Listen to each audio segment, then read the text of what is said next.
Imaginez la scène. Des chercheurs prennent des rats et décident volontairement de les faire jeûner pendant une période prolongée. Les animaux perdent du poids, leur réserve graisseuse diminue. Tout semble logique jusque-là, mais dès que la nourriture redevient disponible, les rats se mettent à manger énormément, parfois presque compulsivement. Ils mangent bien plus que d'habitude jusqu'à retrouver progressivement exactement leur poids de départ, comme si leur cerveau essayait désespérément de réparer une perte qu'ils considèrent comme dangereuse. Et inversement, lorsque les chercheurs forcent les rats à manger excessivement par gavage, ces derniers prennent du poids, mais dès que le gavage s'arrête, les animaux réduisent spontanément leurs alimentations et redeviennent progressivement à leur poids initial. Et là, les neurosciences commencent à comprendre quelque chose d'énorme. Le cerveau ne réagit pas simplement à la nourriture de façon passive. Il semble défendre activement une certaine quantité de réserve énergétique dans le corps, comme s'il existait une sorte de thermostat biologique interne chargé de protéger notre survie. Cette idée révolutionnaire est proposée dès 1953 par le chercheur britannique Gordon Kennedy dans ce qu'on appellera l'hypothèse lipostatique, ce qui change complètement notre façon de voir la prise de poids parce que pendant très longtemps, l'obésité était surtout interprétée comme un simple manque de volonté ou un défaut de discipline.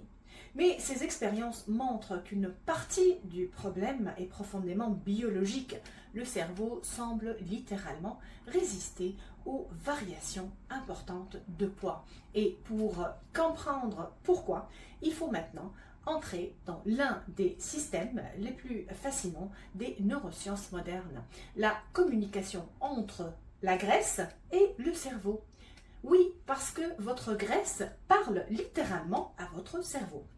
Dans les années 1960, le chercheur américain Douglas Coleman et ses collègues commencent à travailler sur des souris génétiquement obèses appelées souris OB.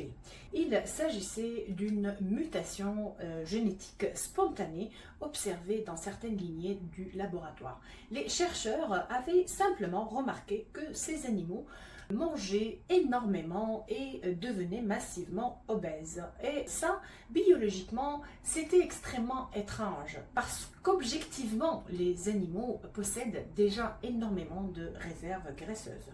Coleman propose alors une hypothèse révolutionnaire. Peut-être qu'il manque chez ces souris un signal hormonal normalement envoyé par le tissu adipeux vers le cerveau. En gros, leur cerveau serait trompé. Ils penseraient que les réserves énergétiques sont basses et pousseraient donc l'animal à manger toujours plus. Et pour tester cette idée, Coleman réalise une expérience devenue mythique dans l'histoire des neurosciences, l'expérience de parabiose. Le principe est assez spectaculaire. Deux souris sont reliées chirurgicalement afin qu'elles partagent la même circulation sanguine, un peu comme des jumeaux siamois partageant le même système circulatoire. Et là, phénomène incroyable, lorsque la souris obèse OB partage son sang avec une souris normale, son comportement alimentaire commence progressivement à se normaliser. Son obésité diminue fortement, comme si la souris normale fournissait enfin au cerveau de la souris obèse le signal biologique qui lui manquait. Et cette découverte va conduire à quelque chose de majeur. En 1994, une équipe dirigée par Jeffrey Friedman à la Rockefeller University identifie finalement cette fameuse molécule, la leptine.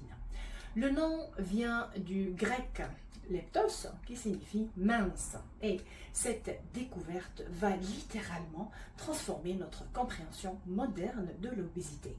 Parce que la leptine est produite directement par les cellules graisseuses qu'on appelle les adipocytes. Et ça, c'est très important à comprendre. Plus les réserves de graisse augmentent, plus les adipocytes sécrètent de leptine. Autrement dit, le tissu adipeux n'est pas juste une réserve de graisse passive, c'est un véritable organe endocrinien. Et quand on dit endocrinien, cela signifie simplement qu'il est capable de produire et libérer des hormones dans le sang afin de communiquer avec d'autres organes, y compris le cerveau. Donc oui, notre graisse communique littéralement avec notre hypothalamus. Et cette communication est essentielle pour la survie. La leptine circule dans le sang puis agit directement sur certaines régions de l'hypothalamus, notamment le noyau arqué de l'hypothalamus. Souvenez-vous, qui agit un peu comme un immense centre de contrôle biologique chargé de maintenir l'homéostasie, c'est-à-dire l'équilibre interne du corps. Lorsque les réserves énergétiques sont suffisantes, la leptine augmente et informe le cerveau que tout va bien. Résultat, l'appétit diminue progressivement, les dépenses énergétiques augmentent, le corps peut utiliser davantage d'énergie sans risque immédiat pour la survie.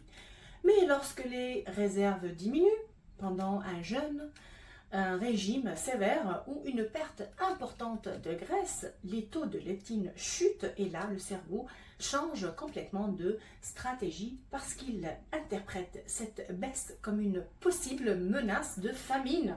Et honnêtement, quand on comprend ça, beaucoup de choses deviennent soudainement plus claires. La faim augmente, le métabolisme ralentit, les dépenses énergétiques diminuent, le cerveau devient plus sensible aux signaux alimentaires.